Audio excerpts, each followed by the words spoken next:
मीनू और राजू महाराष्ट्र के एक गांव में रहते थे। बचपन में ही उनके अम्मी अब्बू की मौत हो गई थी, इसलिए उनकी दादी ने उन्हें पाला था। गरीबी के कारण उनके घर में गैस सिलेंडर नहीं था। तीनों सुबह सुबह जंगल में लकड़ियाँ चुनने जाते थे। मीनू, तूने अभी तक कितनी लकड़ियाँ चुनी है? मैंने 15 लकड़ियाँ बीनी है बुद्धू, और तूने अभी तक सिर्फ 10 लकड़ियाँ बीनी है।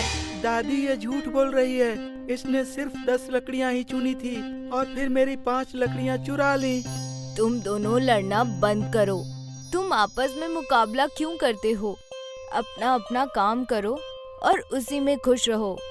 एक दिन सब राजू, मीनू और उनकी दादी लकड़ियाँ बिन रहे थे।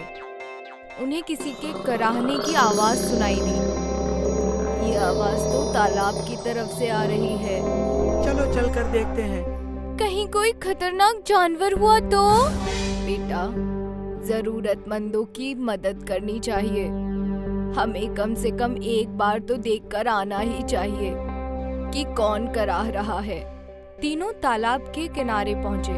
उन्होंने झाड़ियों में से छिप कर देखा कि एक शैतान तालाब किनारे लेटा हुआ है और कराह रहा है। ये तो कोई डरावना शैतान लगता है। क्या हमें इसके नजदीक जाना चाहिए? तुम दोनों यहीं रुको, पहले मैं देख कर आती हूँ। दादी शैतान के पास गई तो उन्होंने देखा कि शैतान कई जगह से घायल है। ऐसा लग रहा था जैसे शैतान को पत्थर मारे गए हों। कौन हो और यहाँ क्या कर रहे हो? अम्मा, मैं दरिया किनारे के एक टापू से यहाँ आया हूँ। तो तुम यहाँ तक कैसे पहुँचे? मैं मांस नहीं खाता, इसीलिए मेरी कौम के लोगों ने मुझे टापू से निकाल दिया। जब मैं महाराष्ट्र पहुँचा तो लोग मेरी शक्ल सूरत देखकर डर गए और उन्होंने मुझे पत्थर मारे। मैं भागता भागता यहाँ तक पहुँचा हूँ। राजू और मीनू, झाड़ियों से निकल आओ, ये बुरा शैतान नहीं है। राजू, मीनू और दादी ने मिलकर शैतान के घाव धोए और खाने को फल दिए। ये फल हमने इस जंगल से ही तोड़े हैं। तुम ढूंढोगे तो तुम्हें यहाँ आम, जामुन और अंगूर के पेड़ मिल जाएंगे। अब दादी, राजू और मीनू जब भी लकड़ियाँ इकट्ठे करने जाते थे, शैतान से मिलकर आते। लेकिन एक दिन एक सरकारी अधिकारी ने उन्हें रोक लिया। सुनो तुम तीनों, आज के बाद जंगल में मत आना। हुकूमत ने जंगल के दरख्तों की कटाई पर रोक लगा दी है। आप गलत समझ रहे हैं। हम कोई पेड़ नहीं काटते, सिर्फ जमीन पर गिरी हुई लकड़ियों को ही बीनते हैं। बढ़िया, ज्यादा दिमाग मत चला। एक बार मना कर दिया तो कर दिया। इस तरह तीनों के जंगल जाने पर रोक लग गई। लकड़ियों के अभाव में राजू, मीनू के घर चूल्हा जलना भी बंद हो गया। फल मिलने भी बंद हो गए। दादी अपनी जान पहचान की दुकान से राजू, मीनू के लिए कुछ सामान उधार लाया करती थी। ये लो बच्चों, बिस्कुट, नमकीन खाकर गुजारा कर लो।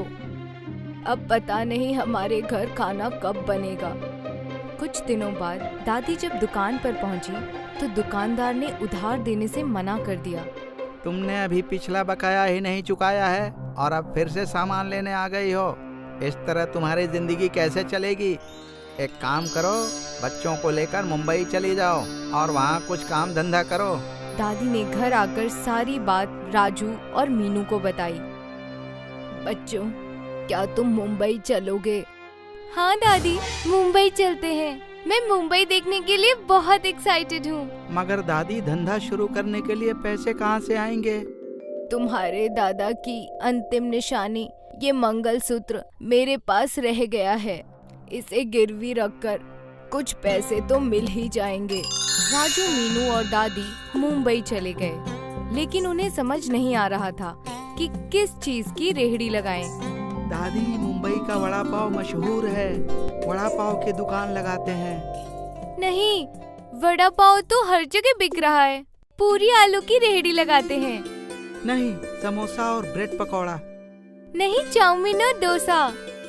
चाउमीन की रेहड़ी लगाएंगे क्योंकि चाउमीन के ठेले यहाँ कम हैं। उधर शैतान जंगल में परेशान हो रहा था। वो जंगल में राजू, मीनू और दादी का इंतजार कर रहा था।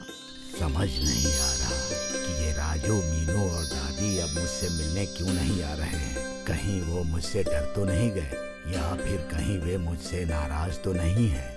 मुझे कम से कम एक बार उनसे मिलने जाना चाहिए। एक दिन शैतान ने जंगल से बाहर निकलने की कोशिश की, लेकिन सरकारी अधिकारी की नजर उस पर पड़ गई। वो बंदूक लेकर राक्षस के पीछे दौड़ा। शैतान तालाब में घुस गया और उसने पानी में सांस रोककर अपनी जान बचाई। अधिकारी जब चला गया तो शैतान बाहर आया। चाहे कुछ भी हो जाए, मुझे राजू, मीनू और दादी से मिलना होगा। कहीं तीनों किसी मुसीबत में तो नहीं है। वे तीनों मुसीबत में फंसे हुए थे, क्योंकि मुंबई में उनका चाउमीन का धंधा अच्छा नहीं चल रहा था। उनकी रेहड़ी के पास 2 और रेहड़ी वाले चाउमीन बेचने लगे। राजू, तुम घर पर चले जाओ और जमींदारों के खेत में मजदूरी कर लेना।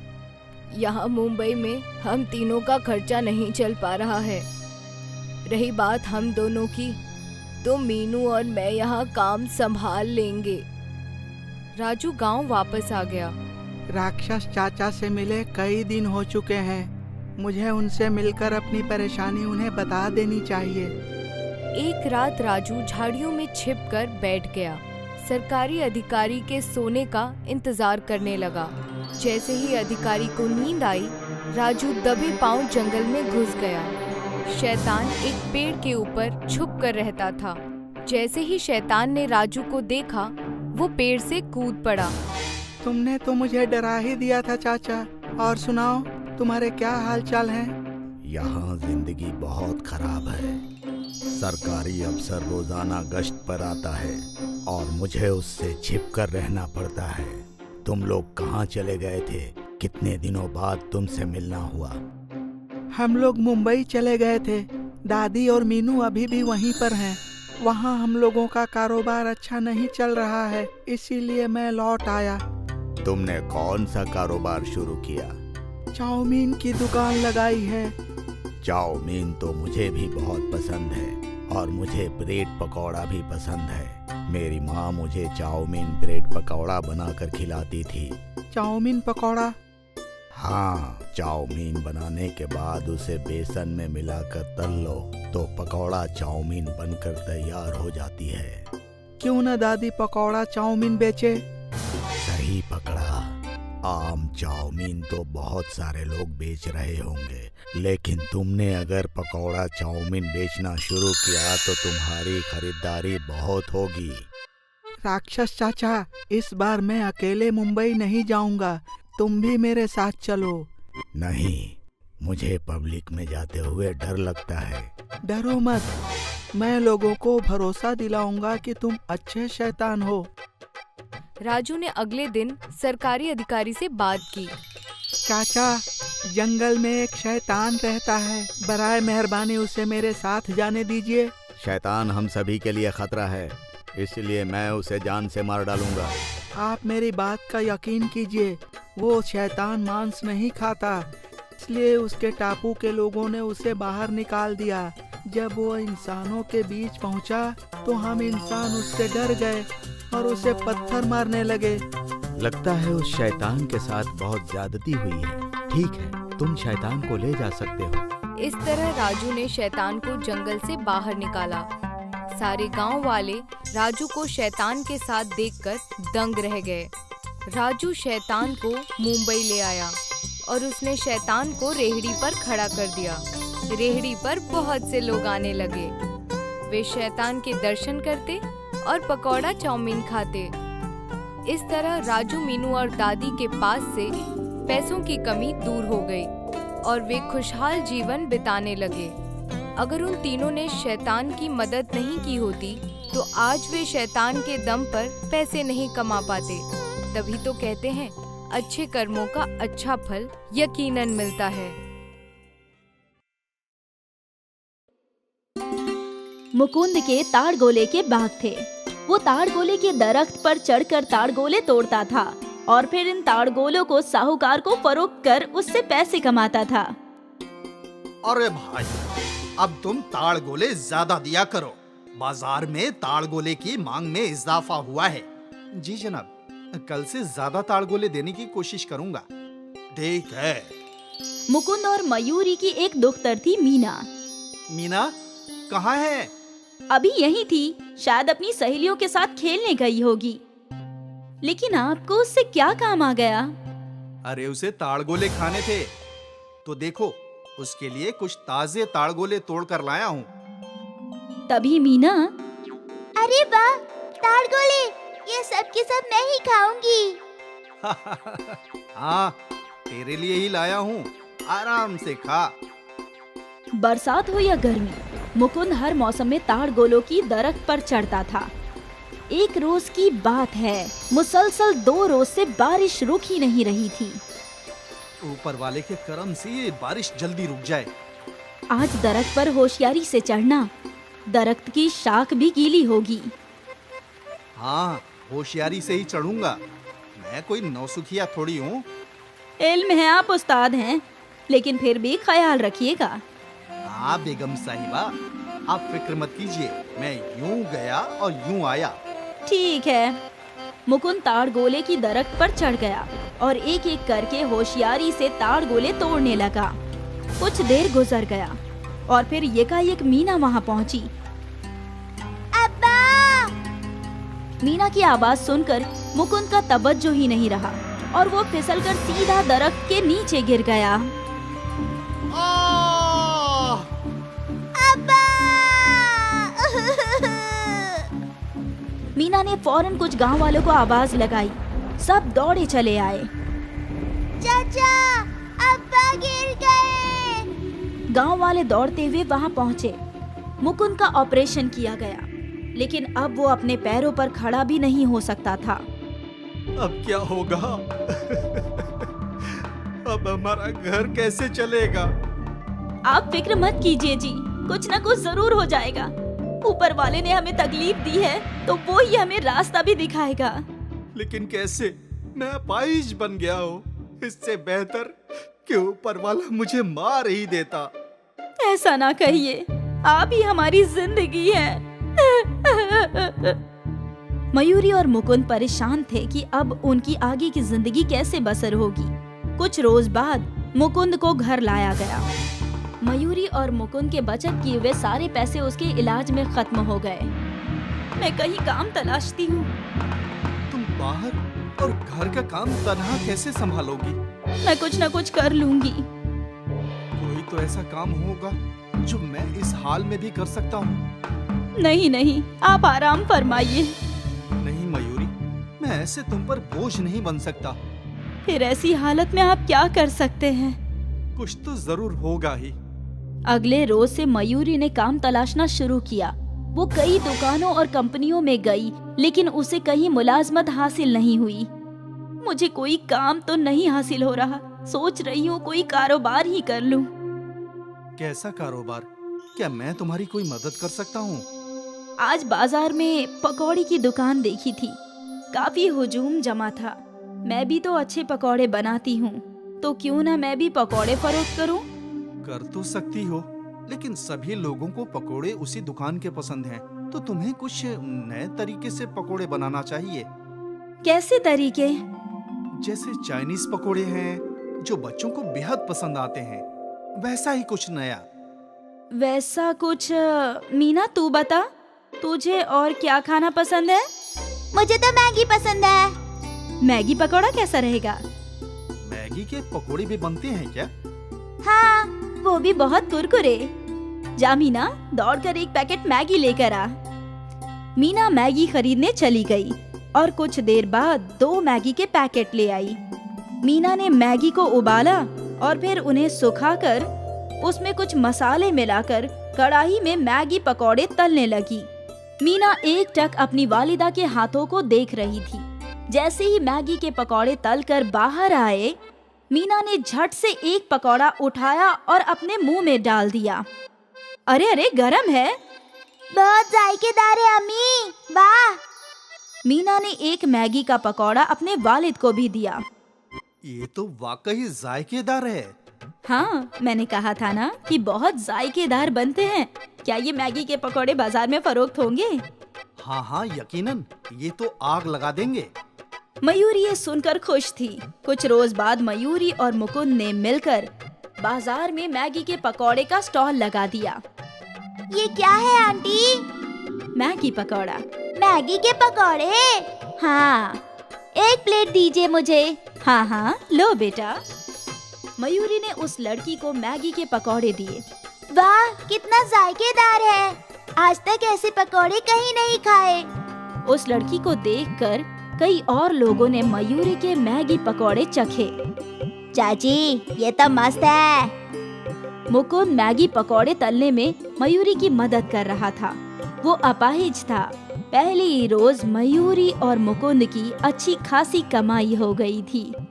वो लोग खुशी खुशी घर लौटे। सोचा नहीं था कि हमारी इतनी अच्छी आमदनी होगी। इस गमज़दा जिंदगी में यही एक खुशी है। अब्बा, आप फिक्र ना कीजिए, हमारे सारे गम दूर हो जाएंगे। आप भी ठीक हो जाएंगे। पूरे खानदान में उम्मीद की लहर दौड़ पड़ी। सब मिलकर और मेहनत से कोशिश करने लगे। उनका मैगी पकौड़े का कारोबार भी चल पड़ा था। खरीदारों का हुजूम लगने लगा और साथ ही उनकी आमदनी में भी इजाफा होने लगा। मैगी पकौड़े जल्द ही मशहूर हो गए। उनकी आमदनी में इतना इजाफा हुआ कि मुकुंद का अच्छे से अच्छा इलाज शुरू हो गया। इस ट्रीटमेंट से उम्मीद है मुकुंद जी आप चल पाएंगे। कुछ जरूरी सर्जरी करनी होंगी, लेकिन आपका जिस्म इस ट्रीटमेंट को अच्छे से रिस्पॉन्स दे रहा है। ये खबर भी उस खानदान के लिए अच्छी थी। 6 माह बाद आज मयूरी ने मैगी पकौड़ी की बड़ी दुकान खोल ली और इस खुशी को दोगुना मुकुंद ने किया। आज कुछ पलों के लिए ही सही, वो डगमगा कर खड़ा हुआ। ये उम्मीद की वो रोशनी है जो दिखाती है कि मुकुंद बहुत जल्द अपने पैरों पर खड़ा हो जाएगा। और ये सब इनके एक मैगी पकौड़ी की बदौलत मुमकिन हुआ। और आगे भी ये मैगी पकौड़ा धूम मचाता ही रहेगा।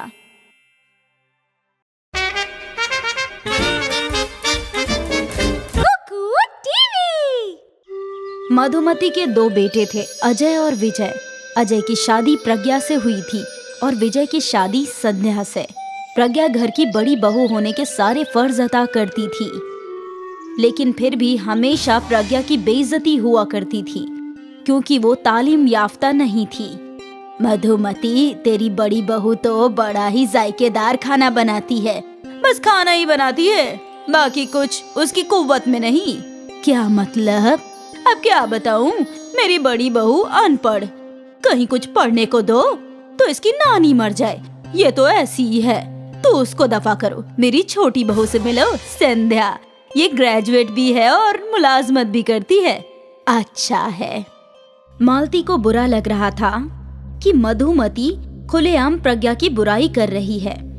एक रोज की बात है, अजय और विजय घर लौटे। वो दोनों काफी फिक्र में नजर आ रहे थे।